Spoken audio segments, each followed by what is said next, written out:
नमस्कार, मैं हूं सर्वमित्र और हरियाणा विशेष में आप सभी का स्वागत है। हरियाणा विशेष में आज हम बात करेंगे रेल बजट में प्रभु से क्या उम्मीद है हरियाणा को। यहां प्रभु से मतलब केंद्रीय रेल मंत्री सुरेश प्रभु की हम बात कर रहे हैं।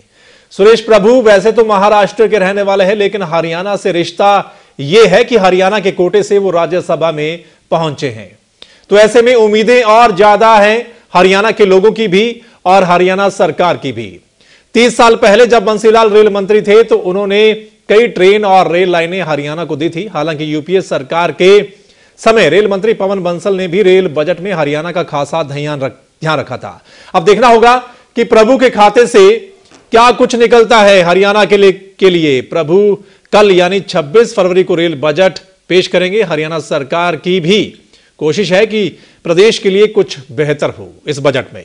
वहीं सांसद भी अपने अपने इलाके के लिए रेल मंत्री से गुजारिश कर चुके हैं। इस चर्चा में हम बात करेंगे पहले जो घोषणाएं हुई हैं उनका क्या कुछ हुआ है और इस रेल बजट में हरियाणा के लिए क्या उम्मीदें हैं।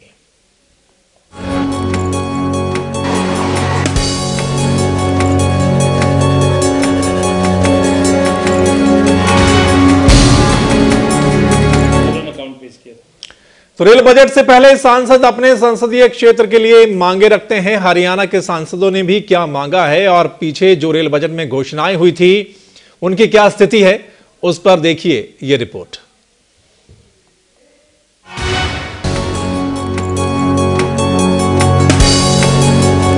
प्रदेश को 30 साल बाद रेल बजट से काफी ज्यादा उम्मीदें हैं। इसकी मुख्य वजह है रेल मंत्री सुरेश प्रभु का प्रदेश से राज्यसभा सांसद होना। खुद रेल मंत्री पहले ही ये दोहरा चुके हैं कि हरियाणा के लोगों का उन पर पूरा हक है। मनोहर लाल खट्टर सरकार में मंत्री कविता जैन और ओपी धनखड़ रेल मंत्री से मिलकर राज्य की डिमांड रख चुके हैं। तो वहीं कुरुक्षेत्र से सांसद राजकुमार सैनी ने पटियाला यमुनानगर रेलवे लाइन, तो सिरसा से इनेलो सांसद चरणजीत सिंह ने चंडीगढ़ तक ट्रेन चलाने की मांग रखी है। अंबाला से सांसद रतनलाल कटारिया ने जगाधरी चंडीगढ़, जगाधरी देहरादून, जगाधरी पटियाला और कालका बद्दी रेलवे लाइन के लिए पहले ही मांग कर दी है। अगर बात करें पिछले रेल बजट की तो इसमें कुछ मांगों की तो पूर्ति हुई मगर कुछ अधूरी रहेगी। तो आइए नजर डालते हैं पिछले बजट की कुछ घोषणाओं पर। अहमदाबाद कटरा साप्ताहिक एक्सप्रेस रेल महज कुछ दिन पहले ही शुरू हुई है। नंबर 2, कैथल से दिल्ली की सीधी ट्रेन बजट के बाद शुरू हुई। नरवाना से कुरुक्षेत्र रेलवे लाइन के लिए विद्युतीकरण के लिए सर्वे नहीं हुआ। जयपुर चंडीगढ़ इंटरसिटी ट्रेन शुरू हुई। नंबर 3, हिसार से जींद और हिसार से नरवाना रेल लाइन घोषित हुई मगर काम शुरू नहीं हुआ। नंबर 4, करनाल को कैथल से असंध, करनाल, लाडवा, रादौर से जगाधरी तक रेलवे लाइन बिछाने का प्रोजेक्ट पास हुआ मगर काम शुरू नहीं हुआ। ब्यूरो रिपोर्ट एवं तहलका, हरियाणा। तो नवंबर 2014 में प्रदेश के खाते से राज्यसभा में गए रेल मंत्री सुरेश प्रभु के पिटारे में क्या है, इसकी खबर तो खैर कल ही पता चलेगी। लेकिन किन नई रेल या रेल लाइनों की उम्मीद है हरियाणा को, वो आपको दिखाते हैं।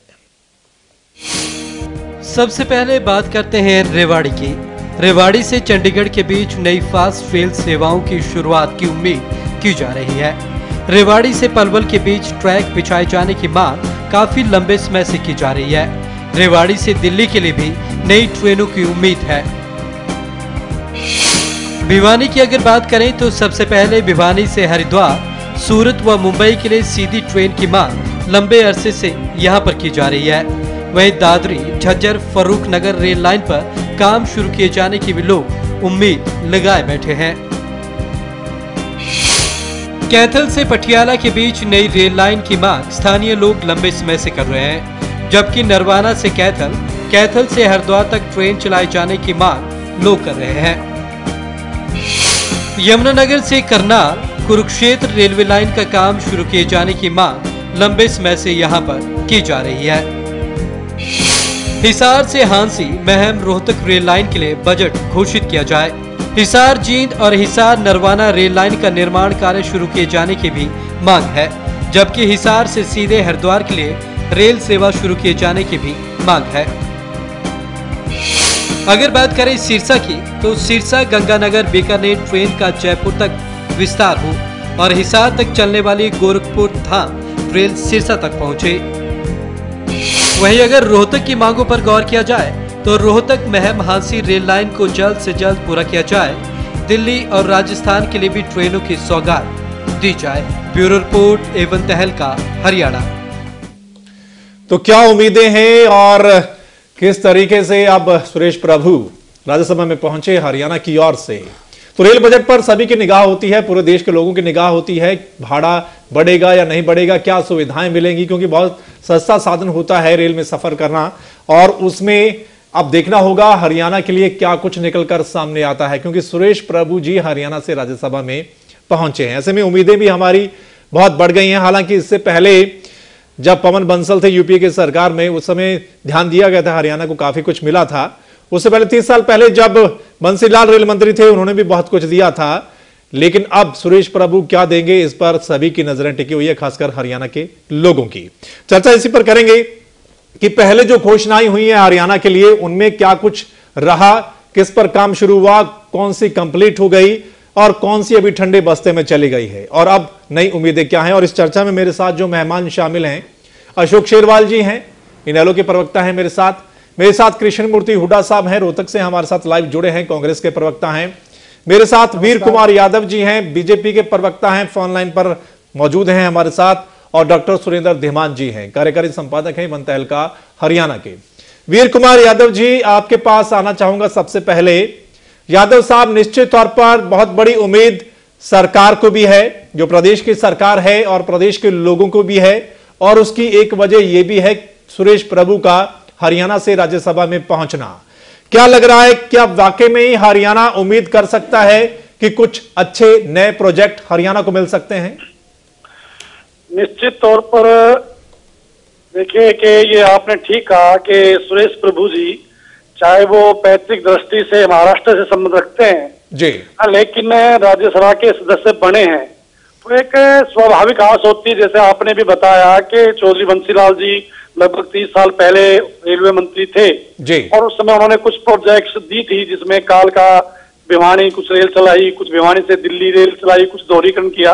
बिल्कुल। तो इस प्रकार से स्वाभाविक रूप से ये लोगों की इच्छा है, और हमारी भी, कि कुछ रेलवे लाइन का दोहरीकरण हो, कुछ इलेक्ट्रीफाई हो, कुछ नई रेल चले। हालांकि अभी प्रभु जी रेवाड़ी आए थे पिछले कुछ ही दिनों पहले जी, तो उसमें उन्होंने बीकानेर से और जो रेवाड़ी रेल ट्रेन है उसको चलाया, झंडी झंडी दिखाई। उन्होंने डेमू जो रेल है रेवाड़ी से और रोहतक, उसको भी उन्होंने चालू किया जी। स्वाभाविक रूप से और भी हमारे, जैसे आपने भी बताया, आपकी रिपोर्टर ने अभी जो रिपोर्ट दी जी, कि हमारे सांसद है अधिकांश, और एक स्वाभाविक होता भी है कि जो सांसद है वो चाहेंगे भी कि हमारे क्षेत्र में और देश को लाभ मिले। इस दृष्टि से बिल्कुल ठीक बात है। कैथल से पटियाला, इस दृष्टि से रतनलाल जी ने भी अपने जगाधरी, यमुनानगर, इस सारी बेल्ट के लिए, और इधर से हमारे स्वाभाविक रूप से पीछे जैसे कोच फैक्ट्री की बात आई थी सोनीपत में, तो मैं समझता हूँ कि कुछ चीजें हैं। जितेंद्र जी के टाइम में जब पवन बंसल ने घोषणा की थी जी, कि जो रोहतक से और जो बाईपास, एक रेलवे बाईपास की बात आई थी, हालांकि वो बन नहीं पाई थी जी। इसी प्रकार से कुछ इस प्रकार की और भी घोषणाएं हुई थी। तो हमारे जहाँ लोकसभा के सदस्य मिले हैं, वहाँ प्रभु जी ने भी बड़ा साफ, जिस दिन नॉमिनेशन किया और जो निर्विरोध चुने गए, तो उन्होंने एक बात साफ कही थी कि हरियाणा वालों का मेरे ऊपर उतना ही राजनीतिक अधिकार है जितना महाराष्ट्र का है। ठीक, इससे लगता है कि निश्चित तौर पर हरियाणा को इस रेलवे बजट में कुछ ना कुछ अच्छा मिलेगा, और हमारे हरियाणा के वासियों को निश्चित तौर पर रेल की दृष्टि से कुछ अच्छा मिलेगा, ताकि उनको सुविधा उपलब्ध होंगी, चाहे वो दोहरीकरण की बात हो, इलेक्ट्रिफिकेशन की बात हो, चाहे नई ट्रेन चलाने की बात हो, चाहे पुरानी घोषणाओं को इनमें मतलब इम्प्लीमेंट करने की बात हो। पिछले अनेक वर्षों से काफी घोषणाएं हुई हैं, हर जिले में हुई हैं, और काफी घोषणाएं अभी अधूरी भी हैं, यूपीए के टाइम की भी अधूरी हैं, और जो इंटरिम बजट आया पीछे उसमें भी एक दो बातें आई थी। तो मैं समझता हूँ कि उनकी कहीं ना कहीं हरियाणा वासियों को अच्छी खबर रेल बजट से मिलनी चाहिए, ऐसी हमें आशा भी है, बिल्कुल अपेक्षा भी है और विश्वास भी है। ठीक है, चलिए उम्मीद और बढ़ गई है निश्चित तौर पर। सुरेश प्रभु जैसा कि हैं रेल मंत्री, तो मिलना भी चाहिए। हालांकि क्या कुछ मिलेगा ये तो खैर कल पता चलेगा, लेकिन उम्मीद हम कर सकते हैं। डॉक्टर धीमान साहब, आप ही के पास आना चाहूंगा सबसे पहले, क्योंकि आंकड़े आपके पास होते हैं और उन आंकड़ों से फिर हमारी चर्चा भी आगे बढ़ती है और नेता लोग भी बोलते हैं उन आंकड़ों को देखकर। धीमान साहब, बात करें निश्चित तौर पर पीछे यूपीए का कार्यकाल रहा 10 साल, पवन बंसल भी उसमें रेल मंत्री थे, तो कुछ उसमें काफी कुछ अनाउंस हुआ था हरियाणा के लिए, जिसमें रेल कोच फैक्ट्री भी थी और भी कई रेल लाइनें थी। अब सुरेश प्रभु के रेल मंत्री होने से क्या लगता है, निश्चित तौर पर यह ध्यान रखते हैं जो रेल मंत्री होते हैं? पहले जब बिहार के रेल मंत्री होते थे या पश्चिम बंगाल के, निश्चित तौर पर हमें लगता था कि हमें कम मिलेगा, उनको ज्यादा मिलता था कुछ। अब क्या लगता है निश्चित तौर पर महाराष्ट्र का भी वो ख्याल रखेंगे, निश्चित तौर पर वहां से हैं, लेकिन हरियाणा का भी ख्याल रखा जाएगा इसमें? देखो, मैं दो हिस्सों में इसका जवाब दूंगा।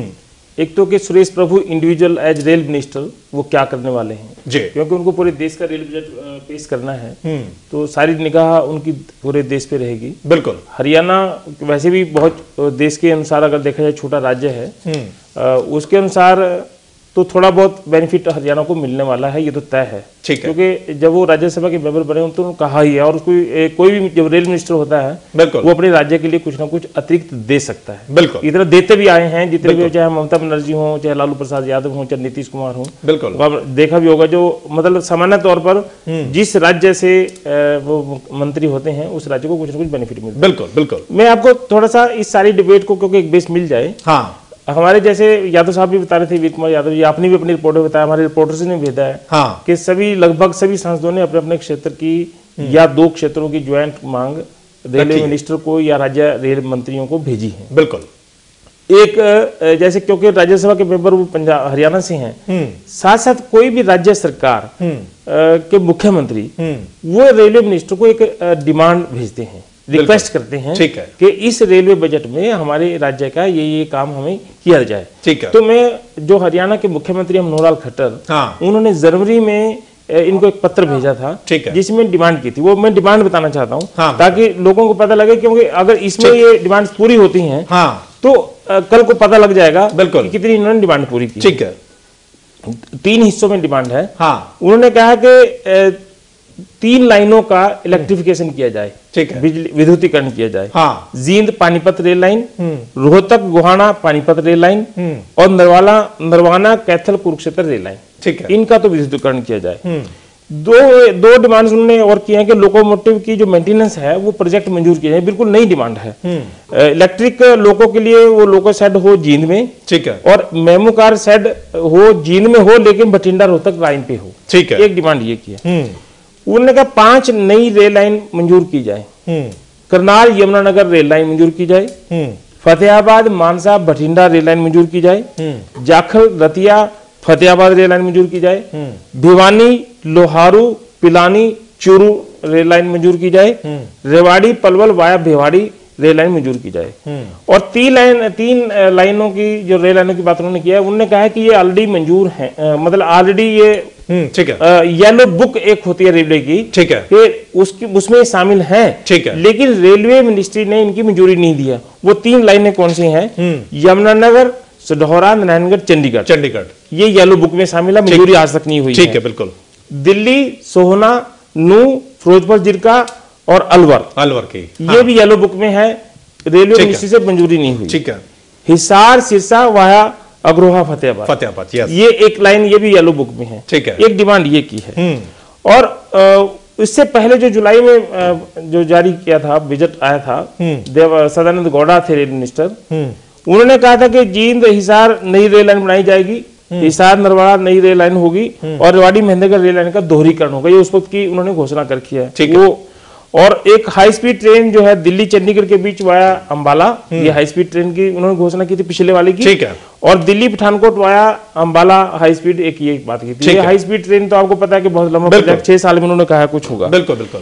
कुछ बातें जैसे आपने रेल कोच की बात की है, कुछ और रेल लाइनों की बात की है, वो मैं इशू जो है कृष्ण मूर्ति हुड्डा जी के पास छोड़ रहा हूँ, क्योंकि उनके पास भी ये उन्होंने बताना था, इसलिए मैंने वो बता सकते हैं कि क्या क्या उनकी सरकार में मंजूर हुआ था। हाँ। आज की डिमांड मैंने रखी है, अगली दफा में फिर और कुछ जानकारी। बिल्कुल बिल्कुल। कृष्ण मूर्ति हुड्डा साहब के पास चलते हैं। निश्चित तौर पर जो सरकार, प्रदेश सरकार की ओर से डिमांड रखी गई है, सभी तो पूरा नहीं हो सकता है, लेकिन क्या क्या पूरा होगा वो खैर कल पता चलेगा। हुड्डा साहब आपके पास आते हैं। निश्चित तौर पर यूपीए का जो आपका कार्यकाल रहा उसमें रेल मंत्री पवन बंसल रहे, काफी कुछ उन्होंने दिया हरियाणा को, लेकिन बहुत सारे प्रोजेक्ट अभी भी उन पर काम शुरू नहीं हुआ है या वो अधूरे पड़े हैं। क्या कहेंगे उस पर, उस समय काम शुरू क्यों नहीं हुआ, और अब आप क्या उम्मीद करते हैं अब नए रेल मंत्री से? देखिए, सबसे बड़ा काम जो है वो रेलवे कोच फैक्ट्री जो सोनीपत के लिए मंजूर हुई है, ठीक है, उसके लिए जमीन आइडेंटिफाई कर दी है और बहुत सी जो औपचारिकताएं रेलवे विभाग ने वो पूरी कर दी हैं। लेकिन दुर्भाग्य की बात है कि जब एनडीए सरकार आई तो इन्होंने पिछले बजट में एक पैसा भी अलॉट नहीं किया। और दूसरा, मुझे थोड़ी सी पता लगा है कि इस प्रोजेक्ट को वाराणसी ले जाना चाहते हैं प्राइम मिनिस्टर। ओके, अगर प्राइम मिनिस्टर इसको वाराणसी ले जाएंगे तो ये हरियाणा के लोगों के साथ बड़ा भारी धोखा होगा। जो प्रोजेक्ट बड़ी मुश्किल से हम लेके आए थे, अगर वो यहां से वाराणसी चला जाता है, ठीक है, प्राइम मिनिस्टर की कॉन्स्टिट्यूएंसी में, तो इससे बड़ा गलत काम कोई हो नहीं सकता। ठीक है। दूसरा ये मैं कह रहा हूं कि हिसार, हांसी, महम, रोहतक, ये एक रेल लाइन है, इस पे हमने बड़ी मेहनत की हुई है। उसके लिए मैं उम्मीद करता हूं ये सरकार बजट दे। दूसरा, सोनीपत जींद, उस पे बड़ा एडवांस काम हो रहा है, ठीक है, और उस पे भी पैसे की जरूरत है, ठीक है, इस सरकार से उम्मीद करते हैं। ठीक है। तीसरा, रेवाड़ी से चंडीगढ़ वाया रोहतक, हम एक उम्मीद करते हैं कि एक ट्रेन हमें मिले, ठीक है, ताकि रेवाड़ी के लोग उस ट्रेन में जा सकें। दूसरा, भिवानी से हरिद्वार ट्रेन आपने बताया जैसे, उस ट्रेन की भी हमें उम्मीद है। और एक वेल्डिंग की फैक्ट्री आई थी सांपला में, मंजूर हुई थी। अच्छा, अगर मेरी जानकारी सही है, वो पवन बंसल जी ने मंजूर की थी, ठीक है, और उस पर भी अब आगे कोई कार्रवाई नहीं हुई। तो मुझे उम्मीद है कि हमारे नए रेल मंत्री हरियाणा का, जो हरियाणा के लोगों ने उनको चुन के भेजा है, उनका निश्चित तौर पे ऋण उतारेंगे। ठीक है, चलिए ये पता कल चलेगा कि क्या ऋण उतारेंगे, क्योंकि यहां से राज्यसभा में वो पहुंचे हैं और उन्होंने कहा भी है हरियाणा का उन पर हक है, लेकिन कल पता चलेगा। अशोक शेरवाल जी, आप ही के पास आते हैं। आपकी क्षेत्रीय पार्टी है, निश्चित तौर पर जैसे पहले कांग्रेस का केंद्र में सरकार रही, अब बीजेपी की सरकार आई है, हालांकि एनडीए में आप पार्ट थे उस समय। अब क्या लगता है, क्या क्या उम्मीद की जा सकती है? एनडीए, यूपीए के देखें जो रेल मंत्री रहे थे और अब जो रेल मंत्री हैं, क्या देखते हैं, क्या उम्मीद करते हैं, और पिछली घोषणाओं पर क्या कुछ कहना है आपका? देखिए, निश्चित तौर पर मैं कहना चाहूँगा, जहाँ तक भारतीय रेल का सवाल है, किसी समय में अंग्रेजों के टाइम में पूरे भारतवर्ष का जो बजट होता था उसका 70% बजट रेलवे पे खर्च किया जाता था। ओके। केवल इस देश का इंफ्रास्ट्रक्चर बनाने के लिए, डेवलपमेंट करने के लिए। ठीक है। तो जब 70% बजट अलॉट किया जाता था तो इसकी महत्वता आप समझ सकते होंगे कि रेलवे की क्या महत्वता है। ठीक है। तो उस महत्वता को देखते हुए जो हरियाणा प्रदेश को मिलना चाहिए था वो मिला नहीं है, आज तक नहीं मिला है, केवल घोषणाएं हुई हैं। अभी टीवी के माध्यम से भी अभी चैनल में दिखाई गई थी, वो मैंने पूरी देखी हैं। ठीक है। तो क्योंकि हरियाणा प्रदेश छोटा प्रदेश है, ठीक है, लेकिन हरियाणा प्रदेश के अंदर जो सबसे बड़ी चीज है, जो एक जिले से दूसरे जिले के लिए कहीं भी कनेक्टिविटी नहीं है। ठीक है। 2-3 जिलों को हम जोड़ सकते हैं केवल रेल से, बाकी जिले हम एक दूसरे से नहीं जुड़ते हैं। ठीक है। तो सबसे बड़ी चीज है, प्रदेश को यदि प्रगति की ओर ले जाना है तो रेल से हमें जोड़ना पड़ेगा। ठीक है। और मैं खास तौर से मैं कहना चाहूंगा, जब कोच फैक्ट्री का जिक्र आया, कोच फैक्ट्री घोषणा हुई, लेकिन उस दिशा में कार्य नहीं हुआ है। कोच फैक्ट्री से रोजगार बढ़ेंगे और सारे बहुत साधन संसाधन मिलेंगे, सब कुछ मिलेगा। इसी प्रकार से ये ममता बनर्जी जी ने जो बजट पेश किया था और उसके अंदर अंबाला के अंदर बॉटलिंग प्लांट का उन्होंने हमें लगाने की घोषणा की थी, वो आज तक नहीं हुआ है। इसी प्रकार से फतेहाबाद के अंदर वॉशिंग यार्ड का एक घोषणा की गई थी, लालू प्रसाद जी के द्वारा की गई थी, वो भी आज तक नहीं इस दिशा में, यानी कि हरियाणा को हमेशा इग्नोर किया गया है। जहां तक घोषणाओं की बात है, अंबाला नारायणगढ़ कि मैं लाइन की बात करूंगा, उसको कई बार ऐसा हुआ है, लड्डू भी बढ़ चुके हैं लोगों के बीच में, लेकिन वो पूरा नहीं हुआ अब तक। 2010 के अंदर भिवानी से लवारू तक रेल लाइन की घोषणा की है, उस पर कुल मिलाकर घोषणाएं बहुत हुई है। मैं कहता हूं यमुनानगर का मैं खास तौर से कहना चाहूंगा, जो यमुनानगर के लोग हमेशा यानी कि भुगतते आए हैं, हमेशा मांग करते आए हैं, जगाधरी से चंडीगढ़ वाया सढौरा आज तक हर मंत्री उसको कमिटमेंट करते आए हैं। यहाँ का संसद सदस्य संसद के अंदर उठाते आए हैं और आज तक वो मांग पूरी नहीं हुई है। ठीक है। इसी प्रकार से पिछली बार हमारे सांसद भोंदा जी ने भी आवाज उठाई थी और उसको पूरा करने के लिए उसको घोषणा भी कर दी गई थी, जींद हिसार वाया हांसी और नरवाड़ा हिसार वाया कुलाना, तो वो भी आज तक उसके बारे में भी कुछ बातचीत, कुछ भी यानी कुछ दिशा में भी कार्य नहीं हुआ है। अच्छा, जो हुड्डा साहब कह रहे थे कि वाराणसी लेके जाना चाहते हैं जो रेल कोच फैक्ट्री, मैं कहता हूँ ये इससे बड़ा दुर्भाग्य हरियाणा प्रदेश का नहीं होगा। और आज तो मैं कहता हूं निश्चित तौर पे हरियाणा प्रदेश का बिल्कुल रेलवे मंत्री के ऊपर बिल्कुल हक बनता है। और मैं कहता हूं सबसे यदि जरूरत है आज हरियाणा प्रदेश के अंदर कोच फैक्ट्री की है, वॉशिंग यार्ड की लगाने की जरूरत है, बॉटलिंग प्लांट की लगाने की। ठीक है, वीर कुमार यादव जी आपके पास आता हूं। वीर कुमार जी, जिस तरीके से शेरवाल साहब भी कह रहे हैं कि पहले रेल मंत्री जो थे, जितने भी थे, अगर पिछले 4-5 रेल मंत्री की हम बात करें तो घोषणाएं बहुत हुई हैं हरियाणा के लिए, लेकिन काम शुरू नहीं हो पाया है। अब क्या इस सरकार में उम्मीद करें कि जो भी घोषणा की जाएगी उस पर काम भी शुरू होगा? और दूसरा, जो हुड्डा साहब कह रहे हैं कि शायद उनको कहीं से खबर मिली है कि रेल कोच फैक्ट्री को वाराणसी लेकर जाना चाहते हैं प्रधानमंत्री साहब।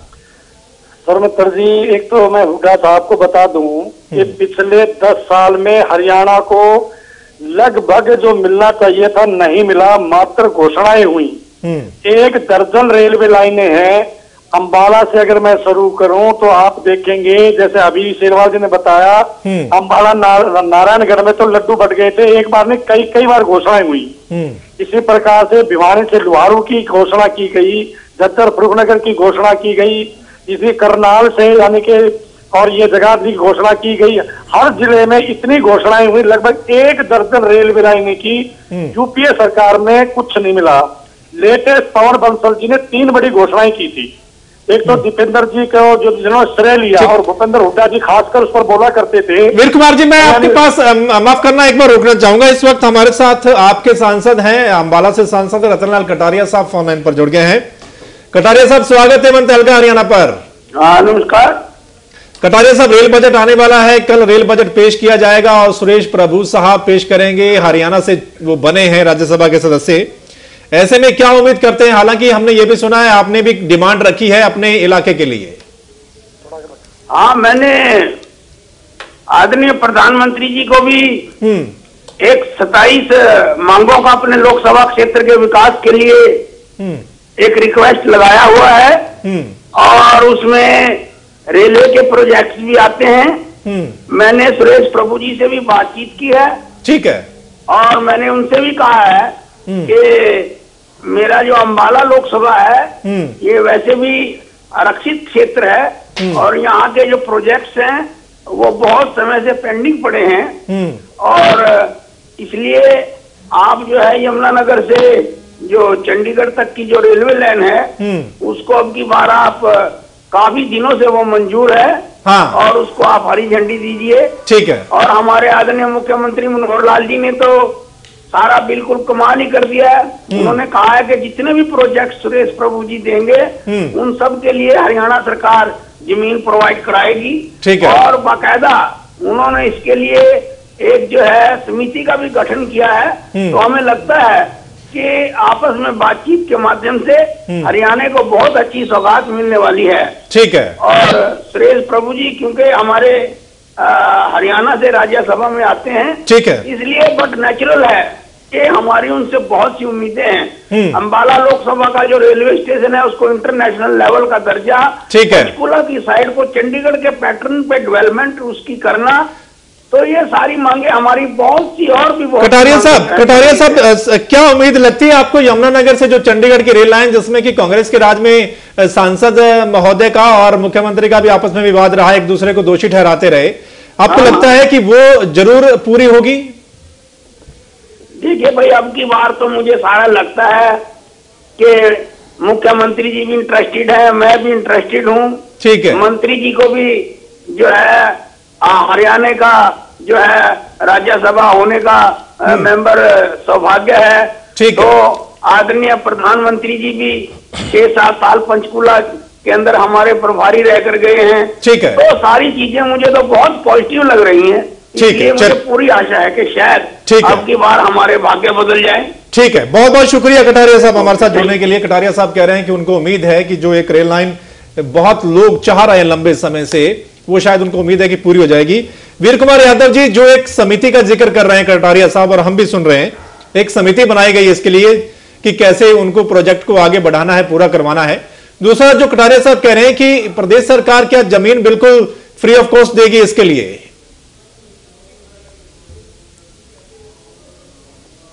वीर कुमार जी तो लगता कट गया, हम दोबारा उनसे संपर्क करेंगे। तो कृष्ण मूर्ति हुड्डा साहब आपके पास आते हैं। हुड्डा साहब, जिस तरीके से वीर कुमार यादव साहब कह रहे थे कि घोषणाएं तो आपके कार्यकाल में बहुत सारी हुई थी लेकिन कुछ हुआ नहीं है, देखिए अगर वीर कुमार जी चैनल पे होते तो मैं उनको बताता। मैं हमारे जुड़ गए की लाइनें जब से हरियाणा बना है, हाँ जुड़ गए तो सुन रहे हैं तो बड़ा अच्छा है। ठीक है। सर्वमित्र जी, 2 रेल की लाइनें बिछी हैं जब से हरियाणा बना है। ठीक है। एक तो रोहतक से भिवानी और एक रोहतक से झज्जर और रेवाड़ी। ठीक है। ये कांग्रेस के शासन में बनी है। ठीक है।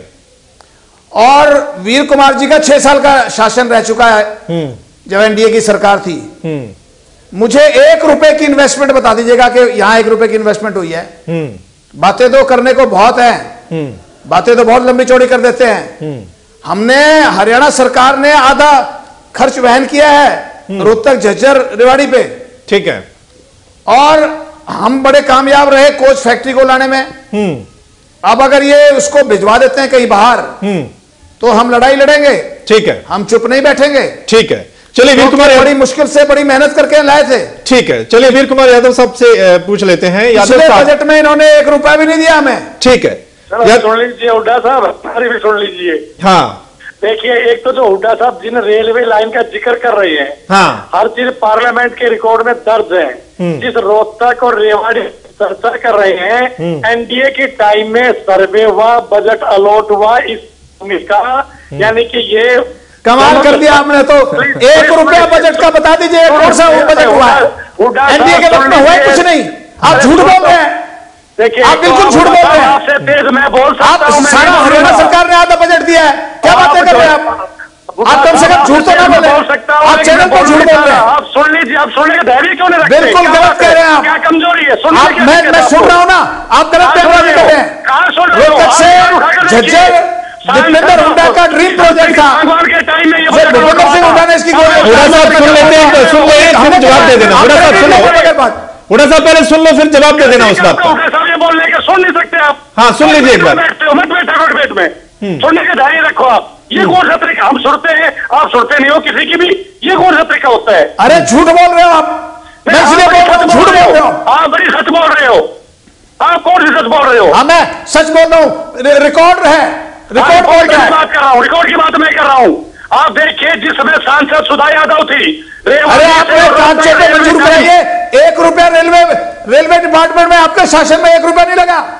1 रुपया बता दीजिएगा, झूठ बोल रहे हैं। रेलवे लाइन का सर्वे एनडीए के टाइम में हुआ। सर्वमित्र जी, इनकी आदत है सर शोर मचाना, बातें करना। ये भी सर्वे हुआ है, इन्होंने जो घोषणा 1 रुपया लगा बता दीजिएगा। आप दीपेंद्र ने आपकी रोहतक पानीपत बाईपास किया था, मंजूर हो गया बात।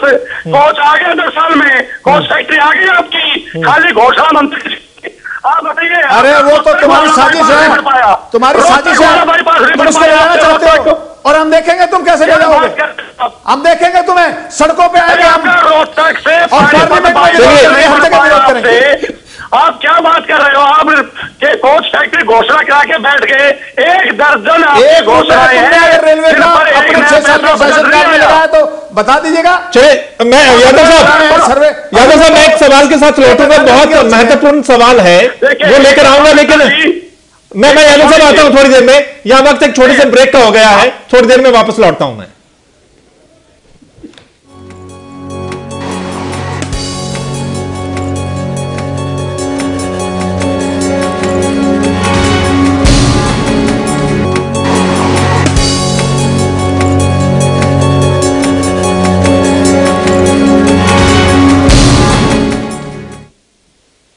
ब्रेक के बाद आप सभी का स्वागत है दोस्तों। रेल बजट कल पेश किया जाएगा सुरेश प्रभु की ओर से, और उसमें हरियाणा के लोगों को बहुत सारी उम्मीदें हैं, और इसमें क्या कुछ निकल कर आएगा ये तो खैर कल पता चलेगा। वीर कुमार यादव जी हमारे साथ बने हुए बीजेपी के प्रवक्ता हैं। यादव साहब, मेरा सवाल आपसे कि एक जो समिति बनाई गई है, जो पता चला है कि प्रदेश सरकार ने एक समिति बनाई है, जो प्रोजेक्ट होंगे रेल के उसको आगे कैसे पूरा करवाया जाए। दूसरा, ये जो जमीन देने का मामला है, कटारिया साहब भी कह रहे थे, क्या प्रदेश सरकार जो भी घोषणाएं होंगी उसके लिए जमीन फ्री ऑफ कॉस्ट दी जाएगी रेल लाइनों के लिए? निश्चित तौर पर जो हमारे माननीय सांसद जी ने बताया है, मुख्यमंत्री जी ने रेल मंत्री से स्वयं बातचीत करके उनको सारा एक बहुत बड़ा ड्राफ्ट दिया है रेलवे अपने हरियाणा से रिलेटेड जो रेलवे प्रोजेक्ट के बारे में। कमेटी इसलिए बनाई है ताकि घोषणाओं को इंप्लीमेंट किया जा सके और बाकायदा रेलवे मंत्रालय से इसकी चर्चा की जा सके, और कहाँ कहाँ कितनी कितनी जमीन की आवश्यकता है उसकी फॉर्मेलिटीज टाइमली पूरी की जा सके। बहुत ही गंभीरता से हरियाणा में, जैसे मैंने पहले भी कहा कि वास्तव में हरियाणा को मिला कुछ नहीं है, केवल घोषणाएं मिली हैं। और उस नाते से इस बार सौभाग्य से हमारे मंत्री जो रेल मंत्री है वो हरियाणा से उनका एक संबंध, राजनीतिक संबंध बना है। तो निश्चित तौर पर एक तो हरियाणा को, क्योंकि पिछले कभी ममता जी आई, कभी लालू जी आए, कभी बंसल जी आए, कभी दूसरे आए, तो बहुत कुछ। हालांकि हमारे माननीय प्रधानमंत्री ने एक बात कही थी कि हमारा बजट समग्र बजट होगा, सारे देश का बजट होगा। इवन देन, क्योंकि हरियाणा में और जो चीजें आपको दी है, सांसदों ने व्यक्तिगत राजकुमार सैनी जी मिले हैं, रमेश कौशिक जी मिले हैं, रतनलाल कटारिया जी मिले हैं, मुख्यमंत्री ने डेपुटेशन दिया है, और हमारे विधायक और मंत्री मिले हैं। तो मैं समझता हूँ उसका निश्चित तौर पर हमें लाभ मिलेगा, और हरियाणा को इस बार कुछ ना कुछ निश्चित तौर पर मिलने वाला है। ठीक है, डॉक्टर धीमान साहब आपके पास आना चाहूंगा। डॉक्टर धीमान साहब जी, जैसा कि कांग्रेस वाले बीजेपी को कहते हैं और बीजेपी वाले कांग्रेस को कहते हैं कुछ नहीं मिला, सिर्फ घोषणाएं हुई हैं, वही मैं आपसे जानना चाहता हूं कि निश्चित तौर पर क्या यूपीए के कार्यकाल में घोषणाएं हुई है, बहुत सारे प्रोजेक्ट आए भी हैं, और दूसरा जो सर्वे की बात होती है कि इस रेल लाइन का बहुत पहले सर्वे हो चुका है लेकिन अभी तक कुछ अता पता नहीं है उस रेल लाइन का, ये क्या सिस्टम है? देखिए, क्योंकि रेलवे लाइन एक लंबा प्रोजेक्ट है, पहले तो सबसे पहले अगर इसका बेस देखा जाए डिमांड ही उठती है, चाहे वो डिमांड वहाँ के एमपी के द्वारा की जाए चाहे वहाँ की राज्य सरकार द्वारा की जाए। डिमांड ही 3-3, 4-4, 5-5 साल से डिमांड चलती रहती है। ठीक है। फिर कभी उसको रेल बजट में शामिल किया जाता है जिसमें घोषणा की जाती है, उसमें घोषणा भी 3-3, 4-4 साल तक कंटिन्यू करते रहते हैं। ठीक है। फिर कभी एक सर्वे के लिए, क्योंकि पैसा बजट में प्रावधान करना पड़ता है सर्वे के लिए भी, वो उसका बजट का प्रावधान किया जाता है सर्वे के लिए, फिर सर्वे भी हो जाता है। सर्वे के बाद क्योंकि सर्वे में उसमें अलाइनमेंट और कहाँ से जमीन जाएगी, कितना इस पे पैसा लगेगा, वो सारे डिटेल रिपोर्ट बनती है। फिर कभी उसको रेलवे बजट में मंजूर किया जाता है, फिर उसको इम्प्लीमेंट करने में बहुत, जमीन का अधिग्रहण करने में 2 साल कम से कम का उसमें है प्रावधान, तो 2 से 3 साल लग जाते हैं। फिर जब अगर जमीन का अधिग्रहण होगा फिर उसको लाइन बिछाने का काम कभी शुरू होगा, तो एक प्रोजेक्ट को 10 से 15 साल लग जाते हैं। ठीक है। जैसे अभी एक बात पे बड़ा विवाद जो हुडा साहब का और यादव साहब के बीच में हुआ, मैं जिस दिन उस रेल लाइन का उद्घाटन हुआ था रेवाड़ी से रोहतक का, मैं उसमें था, उद्घाटन के अवसर पर था, और ये बात सामने आई थी कि भी ये कब का प्रोजेक्ट है, कहाँ चला, कब कैसे चला, क्योंकि उस वक्त के मुख्यमंत्री भूपेंद्र सिंह हुड्डा थे और रेल मंत्री वहां पर बैठे थे, बीच में मौलाना साहब थे, सारे लोग थे, मतलब उस जगह में हम यहाँ पर आए थे। हाँ, बिल्कुल। तो हमने पूछा ये क्या हुआ, ये कब का, जैसे यादव साहब भी कह रहे हैं और हुड्डा साहब भी दोनों दावा कर रहे हैं, दावा दोनों का ही बनता है। ठीक है। क्योंकि उन्हें हुड्डा साहब से मैंने पूछा सीएम से कि ये कब का है, कहते जब हम 91 में मैं एमपी बना था मैंने तब से ये डिमांड उठाई थी। अच्छा। और फिर इसको इम्प्लीमेंट, फिर जैसे यादव साहब ने कहा बीच में वो कार्यकाल भी आया, सर्वे भी हुआ, क्योंकि सर्वे बीच में कांग्रेस की सरकार नहीं थी, एनडीए की सरकार आई थी। सर्वे होने के बाद जब कभी पैसे की बात आई तो अल्टीमेटली इसके लिए पैसा देना पड़ा। हरियाणा सरकार ने एक फैसला किया, पिछली सरकार ने, कि रेलवे के प्रोजेक्ट्स में आधा बजट हरियाणा सरकार देगी। ठीक है। जिसके तहत वो रेलवे लाइन भी बनी और जो दूसरी और रेलवे लाइनें बन रही हैं या जो इनका जो प्रोजेक्ट में आए हैं, हाँ, उसमें आधा पैसे देने का फैसला कर रखा है। ठीक है।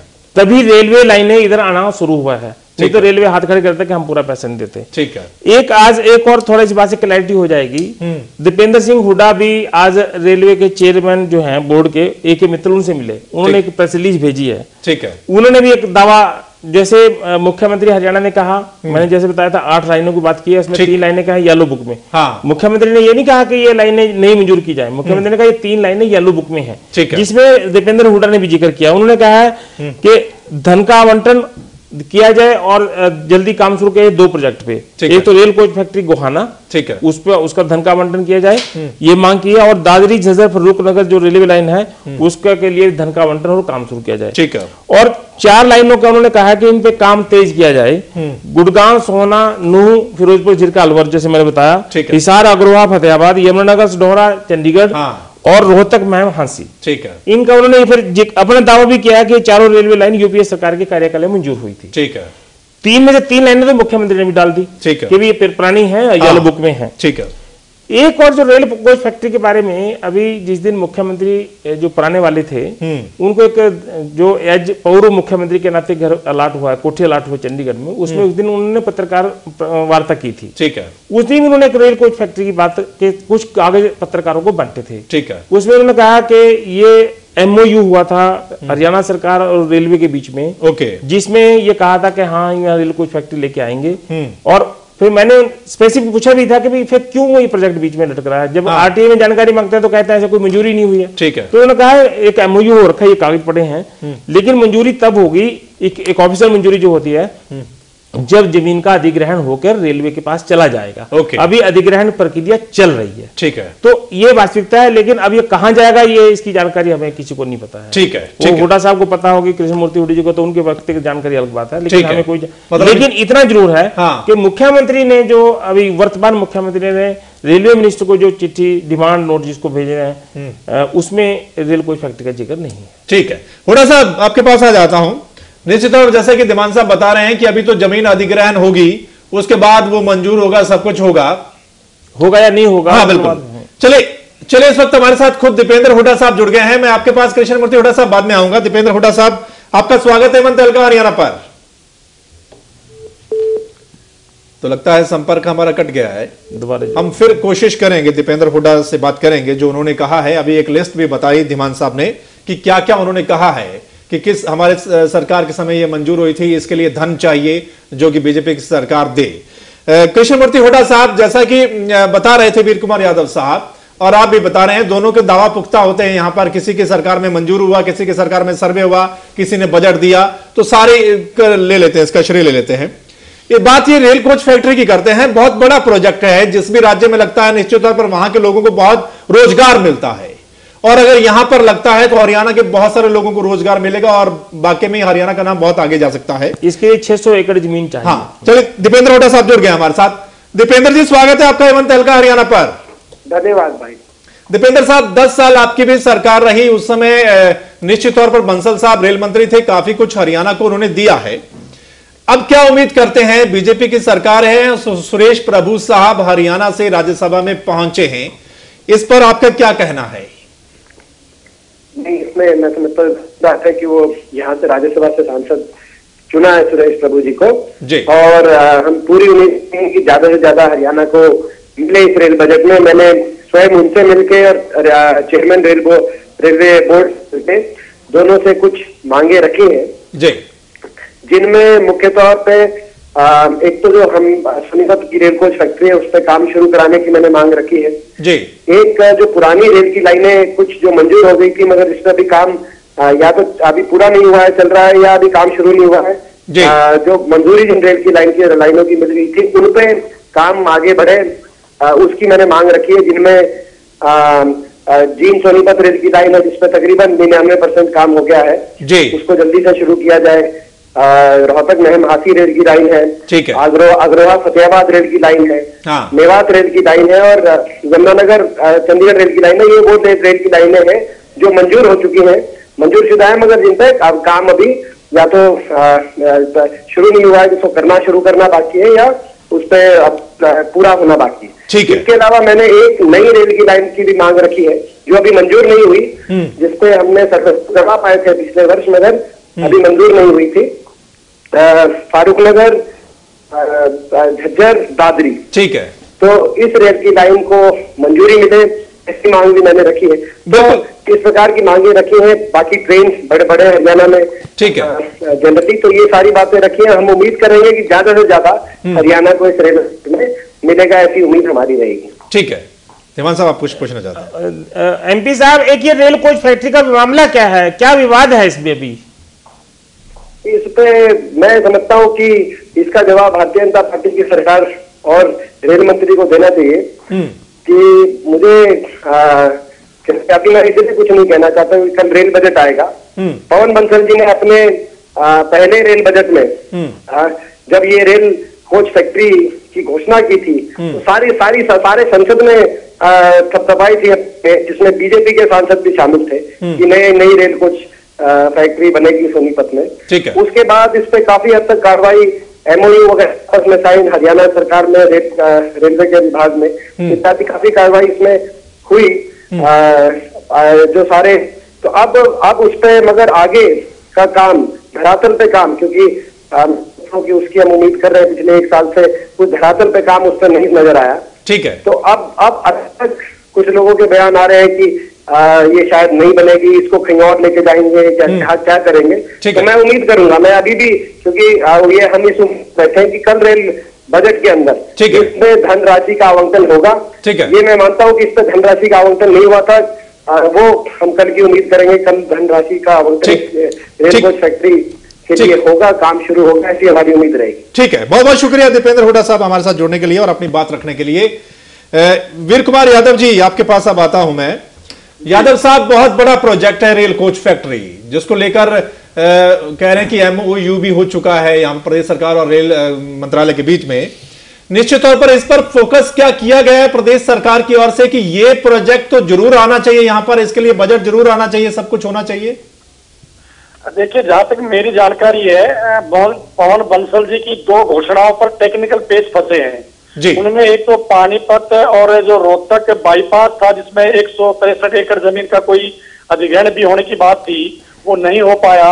और ठीक वैसे ही कोच फैक्ट्री के बारे में भी जो एक्वायर की जो बात थी, उसमें कहीं पेच फंसा था और उसमें यानी केंद्र सरकार का और हरियाणा सरकार का जिस प्रकार से होना चाहिए था कोऑपरेशन, वो नहीं हो पाया था, या पूरी तरह से जो फॉर्मेलिटीज पूरी होनी चाहिए थी, एमओयू की बात है या दूसरी टेक्निकल की कोई बात थी, वो मेरी जानकारी जहां तक थी वो अभी कंप्लीट नहीं हुई। और जैसे अभी डॉक्टर धीमान ने बहुत ठीक बात की कि इसमें प्रोसेस बड़ा लंबा होता है, कभी मंजूर होता है, फिर सर्वे होता है, फिर उसके बाद बजट अलॉट होता है।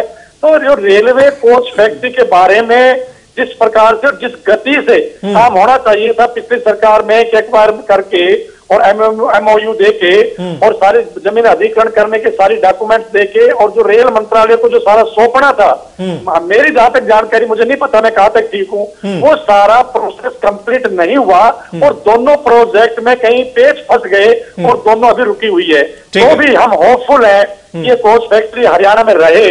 निश्चित तौर पर हमारा आग्रह भी है, एक बार घोषणा हुई है, चाहे वो कांग्रेस राज में हुई हो चाहे भाजपा राज में, उसका कोई अंतर नहीं है, देश के सब लोगों को उसका बेनिफिट मिलेगा। ठीक है, और उसके लिए आग्रह भी हुआ है। उसके लिए हमारे यानी कि जो सोनीपत से हमारी मंत्री है कविता जैन जी, उन्हें इंडिविजुअल जाकर भेंट की है और इस बारे में उनसे निवेदन भी किया है कि स्पोर्ट्स फैक्ट्री में जितना भी बजट अलॉट किया जाए और इस प्रोसेस को आगे बढ़ाया जाए। ठीक है, निश्चित तौर पर प्रदेश के लिए कुछ अच्छा होना चाहिए, चाहे वो किसी भी सरकार में मंजूर हुआ हो, आगे जो दूसरी सरकार आती है उसको आगे बढ़ाना चाहिए।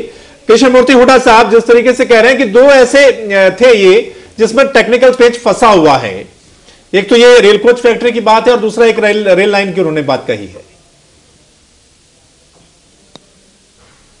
देखिए, दीपेंद्र जी ने बड़ा क्लियर कह दिया कोच फैक्ट्री के बारे में। एमओयू साइन हो चुका है दोनों, रेलवे का और हरियाणा सरकार का, और जमीन अधिग्रहण की भी बात हो चुकी है, आइडेंटिफाई हो चुकी है। जो गांव है उनके लोगों को बता भी दिया कि यहां कोच फैक्ट्री बनेगी। लेकिन अगर इस बार अगर ये सरकार अगर बजट अलॉट नहीं करती, पिछली बार बजट अलॉट नहीं किया था, तो ये हमारे लिए बड़ा दुर्भाग्य की बात होगी। दूसरा, ठीक है, मैं ये कह रहा हूं कि क्लियर करना चाहूंगा, थोड़ा क्लियर। ये जो रोहतक से झज्जर रेवाड़ी रेल लाइन बनी है, ठीक है, टोटल दीपेंद्र सिंह हुड्डा को इसका श्रेय है। मैंने दो प्रोजेक्ट की बात, और सर्वे तो कम से कम 50 रेल लाइन के सर्वे हो चुके हैं, लेकिन एनडीए सरकार में एक भी रेल लाइन के लिए 1 रुपया भी नहीं आया है। ठीक है, हमारे वक्त में सोनीपत से जींद, गोहाना जींद, ये कंप्लीट होने के उस पे है, आधा पैसा हरियाणा सरकार ने दिया है। ठीक है, तो ये क्रेडिट कांग्रेस पार्टी को जाता है। हरियाणा में अगर कुछ किया है रेल के लिए तो कांग्रेस की सरकारों में हुआ है, एनडीए की सरकारों में कुछ नहीं हुआ। ठीक है, लेकिन क्योंकि हरियाणा से रेल मिनिस्टर हैं, उनसे उम्मीद करते हैं। एक बात और मैं बात लास्ट कहना चाहता हूं, ठीक है, कि हरियाणा 3 तरफ से दिल्ली तक घिरा हुआ है। मैं स्वयं डेली पैसेंजर हूं। मैं ये उम्मीद करता हूं इस सरकार से कि डेली पैसेंजर रोहतक से दिल्ली, भिवानी से दिल्ली, सोनीपत से दिल्ली, गुड़गांव से दिल्ली और पलवल से, फरीदाबाद से दिल्ली, इनके लिए स्पेशल ट्रेन होनी चाहिए ताकि मामला फास्ट हो जाए। ठीक है, चलिए, स्पेशल ट्रेन बनने में लंबा चौड़ा खर्च नहीं आता। हाँ, चलिए यादव साहब आप बोलिए। हजारों लाखों डेली पैसेंजर को फायदा मिलेगा इससे। ठीक है हुड्डा साहब, यादव साहब आप कुछ कहना चाह रहे हैं? हाँ, मैं एक मिनट एक बात कहना चाहता हूँ। हुड्डा साहब से बड़ी अदब से बड़ी निवेदन कर रहा हूँ कि वो देखिए, एक तो रोहतक पानीपत जो बाईपास, रेल बाईपास, उसका चर्चा नहीं कर पा रहे हैं। वो मैं जो कह रहा हूँ टेक्निकल पेज फंसा है, भूमि अधिग्रहण नहीं हुई है, जबकि ये पवन बंसल जी की घोषणा थी अब तक, क्योंकि भूमि अधिग्रहण स्टेट करती है। ठीक इसी प्रकार से वहां भी भूमि अधिग्रहण वाला जो प्रोसेस था वो स्टेट गवर्नमेंट ने नहीं किया है, वो पेज वहां भी फंस रहा है। ठीक है, ठीक है, चलिए अशोक शेरवल साहब आपके पास आते हैं। अशोक शेरवल साहब, क्या लगता है, निश्चित तौर पर जो रेल होती है ये विकास को आगे बढ़ाती है और सबसे सस्ता साधन माना जाता है। निश्चित तौर पर जो आम जनता होती है इसमें सफर करती है। निश्चित तौर पर इसमें चाहे रेल मंत्री कहीं का भी हो, कहीं से बिलोंग करता है, चाहे कहीं से चुनकर आया है, सभी का ध्यान रखना चाहिए। और इससे पहले क्या हरियाणा के बारे में कम ध्यान रखा गया है, जो अब उम्मीद हम इनसे कर सकते हैं? देखिए, निश्चित तौर पर हम पिछले यदि अतीत में जाएं, जो हरियाणा को मिलना चाहिए था वो हरियाणा को मिला नहीं है। ठीक है, केवल घोषणा मात्र हुई है। मैं थोड़ी सी घोषणाओं पे नजर दौड़ाना चाहूंगा और आप संगार में डालना चाहूंगा, क्योंकि प्रदेश का आवाम सुन रहा है। ठीक है, जहां तक 2010 में भिवानी से लोहारू तक लेन लाइन की घोषणा की गई थी, उसके ऊपर अब तक काम नहीं हुआ है। ठीक है, दादरी झज्जर फरूखनगर रेलवे लाइन का सर्वे भी हो चुका है, उसकी भी घोषणा हुई थी, वो ठंडे बस्ते में आज तक। ठीक है, यमुनानगर के ये हर सेशन के अंदर आवाज उठती है। जगाधरी से चंडीगढ़ वाया सढौरा लाइन आज तक पूरी नहीं हुई है। जगाधरी से कुरुक्षेत्र आज तक पूरी नहीं हुई है। जगाधरी से करनाल पूरी नहीं हुई है। इसी प्रकार से हिसार से वाया अगरवा फतेहाबाद तक रेलवे लाइन बिछाने की घोषणा की थी, उसके पर आज तक नहीं काम हुआ। बहुत सारे पानीपत और हरिद्वार के बीच में वाया मेरठ 2 साल पहले सर्वे हुआ, वो आगे नहीं अब तक बढ़ा है। ठीक है, इसी प्रकार से जो चाहे 165 एकड़ का जो आज पेंच फंसा है, वो भी घोषणा हुई थी, लेकिन उसमें भी कोई कारगर। अच्छा, आपके 2 सांसद हैं, उन्होंने भी वहां पर मांग रखी? मैं कहता हूँ हमने मांग रखी है। हमारे आदरणीय दुष्यंत चौटाला जी ने जो मांग रखी थी कि ये जींद हिसार वाया हांसी और नरवाना हिसार वाया उकलाना, ये 2 लाइन के लिए मांग रखी थी और वो मांगी गई थी। वो घोषणा भी हुई थी, लेकिन उस दिशा में भी अब तक काम नहीं हुआ है। इसी प्रकार से सिरसा से चंडीगढ़ की मांग हमारे आदरणीय सांसद महोदय जी ने, चरणजीत जी ने रखी है, उस दिशा में भी काम होना चाहिए। पटियाला से यमुनानगर होना चाहिए, जगाधरी से चंडीगढ़ सढौरा वाया सढौरा होनी चाहिए, जगाधरी से देहरादून, जगाधरी से पटियाला, कालका, बद्दी, ये सभी जगह सभी कनेक्टिविटी होनी चाहिए, तभी प्रदेश का विकास हो सकता है। तो इस प्रकार से यदि प्रदेश का विकास करना चाहते हैं तो प्रदेश के अंदर माननीय मुख्यमंत्री जी को इनिशिएटिव लेकर के और घोषणाओं में ना जाकर के एक पॉजिटिवली वे से काम करना चाहिए, ताकि प्रदेश का। चलिए, वो तो कल पता चलेगा सुरेश प्रभु के पिटारे से क्या कुछ निकलता है। हालांकि उम्मीद बहुत ज्यादा है हरियाणा के लोगों को भी और जो सरकार है, प्रदेश की सरकार है, क्योंकि उन्होंने यहां से भेजा है उनको राज्यसभा में। लेकिन क्या कुछ निकल कर आएगा ये तो खैर कल ही पता चलेगा।